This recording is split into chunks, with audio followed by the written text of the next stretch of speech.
Good afternoon mga boss. Today meron tayong installation ng Android head unit 9 inches po dito po sa Isuzu MU-X. So 4 cameras mga boss. Meron sa front, side mirror, sa baba, ito. Tapos sa likod of course. Recording to siya mga boss, ang 360 niya is recording. Yan sa likod. Tapos dito sa kabilang side mirror. Yan. Pasok tayo sa loob mga boss. Very quick demonstration lang. So activated siya by triggers mga boss. So for example po, na gano kayo, signal lights, automatic siya sa kabila. Tapos reverse.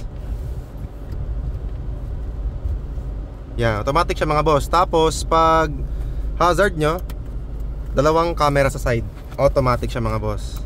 Tapos features niya mga boss, this one is 9 inches, kasama na po yung panel niya. Ito po 9 inches para mag-fit po yung size niya. Tapos we have here the 360 of course. Ulitin natin. Ito yung front camera, back, side mirror, combined. Yan. Tapos ito yung 3D view. Yan.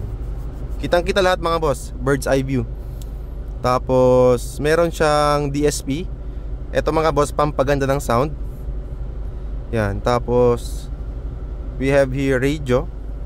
Steering control mga boss, all working. Paano ka boss? Steering control. Yan, volume up. Next channel.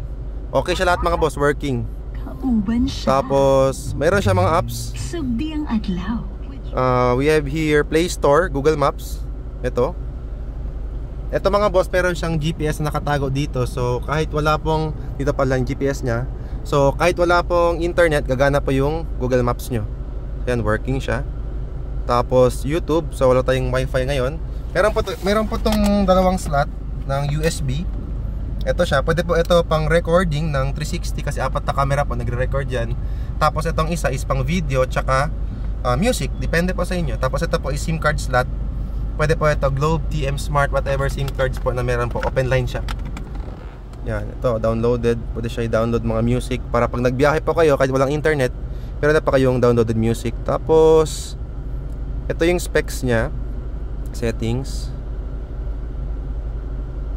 4GB 64. Yan. Screen resolution is ito, Full HD siya. Android 13 latest siya mga boss. So, yun lang mga boss. For more information, visit our shop. Dito lang po tayo sa Pagadian City. Ito po yung shop natin, Andres Auto Accessories. Purok madadaw mga boss. Ito yung ano natin, yan.